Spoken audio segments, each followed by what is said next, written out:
Here we go. We back at it. Fourth quarter. Overtime. Sitting here with the one and only, a man with a plan and failure is not an option. Not at all. Mr. Terry himself. We in overtime, man. How you feeling? I'm feeling great, man. This has been an incredible experience. Thank you. Yeah, it's been great. Appreciate you, and I'm so happy that you was able to bring the baby girl. To play with my baby girl. I was leaving. She's like, "Daddy, can I come?" And I'm like, "Daddy's gonna be recording a podcast." She's like, "But can I come?" But can I? Right? I didn't ask you what you were gonna go do. But the good thing is, our girls got to play together, so for sure. This won't be the last time. No, what's crazy is though, when I told her that you were coming, you're like, is he bringing my cousin this time? You're like, my cousins? I'm like, nice. Hey, you want everybody to be your cousin? Y'all can be friends, y'all can be cool. Yeah. Everybody don't have to be your cousin, girl. But hey, it's all good. So cousins closer, they're your first friends. True. So, that's that, and that's so much. You got is a bigger bond, right, with cousins. You know what I'm saying? I get it. So, again, man, a man with a plan and failure is not an option. I believe that fits you very, very well. I appreciate you know what I'm saying? It's just observing from afar.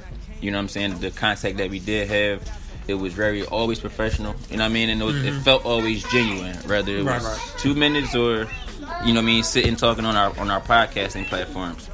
So, you having the plan, we having multiple plans. And I mean, that goes without saying that you don't plan to fail. You know what I mean? Now, what is it like? You know what I'm saying? Because you have a whole lot of hats. Like, what is it like? If you can get into a little more detail. It's how can I put it? I know it's kind of a bit broad, possibly, but I mean, it's like comforting, but at the same time, it can be a little scary. Right, if you don't mind, one more time, just run it down, if you could. Oh, yeah, just absolutely. in case my listeners might have zoned out. Just run it down. Absolutely. You know what I'm saying? Like, you got a list, bro. Yeah. You got you got them all-star players. You know what I mean? Content writer, author, speaker, podcaster, dad, husband, photographer. Photography. Because I hadn't even left that out. Ambassador. Yes. But it's just I feel like I'm doing all that, number one, because I don't like to be bored. Okay.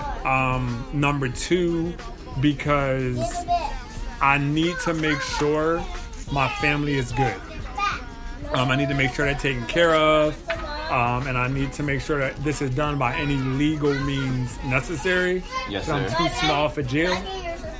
So I just make sure that's all good. And as long as all of that's good, I'm good. And I like nice things. So nice things cost money. True. But if I have all these nice things and I have no money in the bank and I have a 200 credit score, then what am I? Yes, sir. What am I doing? Yes, sir. Something wrong, obviously. But yeah, so that's why it's important for me to have a plan. And when my kids, grow up and as they get older and they start to ask questions and want to do things, like I look at it as how Reverend raised his kids. Okay. I don't know how many of your listeners remember Run's house. I remember that. But it's like you watched Rusty and Diggy and Angela and Vanessa grow up and nothing was just given to them. Like they had to work. True. But now, of course, having the name day back. and at all, but he was like, okay, let me see a prototype. Y'all want to do pastries? Let me see what you got. Let me see some kind of drawing, or let me see, what you're into it for. And they went back, they did the work, they showed him, and he's like, okay, let's move forward. Here's these people. I made the introduction. Now it's up to you to do the rest. This is your brand, not mine. And I want to be able to do that. I want to have that name to where people are like, oh, the Harris family? Oh, yeah, absolutely. Let's do this or let's do that. Or, yeah, I'll sit down with you and, hear your ideas. And it's because Daddy was able to build that foundation, lay that foundation. I can't build your house, but I can definitely lay your foundation for you. As you should. Now, who were some of your mentors, motivators? I mean, early in life, and who are some now? some of my early mentors, motivators, I call him Pop Joe. He's not my fraternal dad, but he definitely played that father role in my life growing up. Shout out to Pop Joe. Absolutely. And even to this day, he still does. I have 2 kids, and you would, the way he embraces them and everything, you would believe that they were his, biological grandchildren. So he's definitely with someone. My mother, she's my aunt, but she raised me, so I call her my mother. She's definitely another influence. And if we were looking, takes a village, man. Listen, shout absolutely, out to your fam, yes sir, indeed. And if we were looking, outside as far as inspiration, motivators, I would definitely say Damon John is truly a motivator. Okay. And Will Smith. Hey. People who started at quote unquote the lowest means and then are now have defied, or not defied, but have become the odds. Got you. I don't believe, in beating the odds. I think you become them, because everyone is now looking to, take you on, do the things you did, get on your level, things like that. So, yes, sir. That's dope. How about yourself? Me personally, younger. I mean, I would take the title of a class clown, but I watched Martin growing up. Okay. You know what I'm saying? Just communicate with people by making them laugh. Gotcha. I thought it was always an easy icebreaker. Mm-hmm. You know what I'm saying? So that was like my biggest influence. Okay. I mean, because he was a comedian, he could still motivate me. You know what I mean? But so nowadays, I honestly, my biggest mentor, I would say, is my go-to probably is my dad. Okay. Just because our lives are literally the same. Gotcha. He's been there, so he can provide. Yeah, I'm with you. You know what I'm saying? And I did not plan it that way. Mm-hmm. It really just kind of. One thing I know I went into the Air Force because he was in the Air Force. Okay. So that was one of the things. Like, all right, these basketball scholarships not coming through. Mm-hmm. My dad did the Air Force. All right, Pop, you did it. I'm gonna do it. Gotcha. Everything after is kind of just strict parallel. So it's kind of like, I'm going to go talk to him first. Absolutely. I hear that. And he's going to provide you with, of course, the best advice. Yes, sir. So. I believe it. Quick question. My bad. What is missing from your life? And what do you need more of? Something what that is missing? I think is interesting. Yeah. You read your Bible? Absolutely, every day. Yes, sir. Every day. I think just that's trying to brainstorm for you. So hard to. Could I do it more? I sure could. Okay. So I would say, when it comes to that, the I don't know. I wouldn't use the word discipline. But I would definitely say, making sure I do it. I try to do it at the same time every single day. But then I'm like, as long as I do it, I'm good. But then that's like putting God on the back burner, because I can't say, as long as I show up to work, I'm good. Even if I show up at 1 o'clock, because then I'm like, no, you're supposed to be here at 8. I'm sorry, could you go play that over there? It's like, so I would definitely say, being more disciplined with my reading of the word. Gotcha.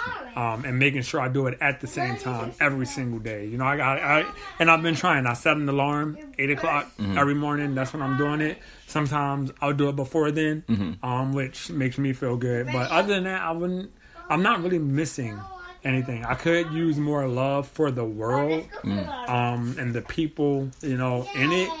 And that's not even just me. It's just, we need more love. There's so much hate going on right now. Yes. Democrat, Republican, black, white. It's just like, no, we're just the human race, and let's be that, and let's love each other. But regardless. That's a whole nother podcast. Hey, like, how strong are you about the use of the N-word? Is that one of the things you use to, you know what I mean? And what's up? Mm-hmm. Is it something do you? I do not. You don't? I don't use it, and I don't allow people to use it. Mm-hmm. So your reasons behind that, if you don't mind. It's just, it was brought about because people couldn't pronounce the word Nigerian, so they were like, well, let me degrade this word. So let me basically look like I know what I'm doing by calling you something derogatory. And I'm just going to use that for the whole race of people. And then, of course, rappers and everybody, took it on and, okay, it's good for them, but it's not good for me. So, yeah. Yes, sir. I mean, I use it jokingly, you know what I'm saying? I use it, as a way of an endearment. Gotcha. You know what I mean? I believe in the power you put behind, the power you give it is the power. Absolutely. You know what I mean? So I'm fortunate enough to that word was never used to me to be, hurtful. Right. You know what I mean? And that's the crazy thing. I've actually been. Yeah. It's actually when I was active duty in the Air Force. Right. Somebody came up and I was in Walmart minding my business in Montana. I was about to ask, where were you at? You said Walmart. In Montana. Listen, military life, if you in Walmart, that means you at a place where there's nothing else to do. Walmart is the city. Listen, bro, it was not, and literally Walmart was like on a hill. You're yes, like, sir. Yo, I'm going to Diddy house. It's like Walmart. But yeah, I'm at Walmart. I'm in line. I'm minding my business. I'm buying, what it is I need to buy. And that Walmart literally be the only thing in that town, and that radius. It was the only thing. But it's like the guy's like, yeah, what is this N-word doing in front of me? And I'm like, oh wow. Mm-hmm.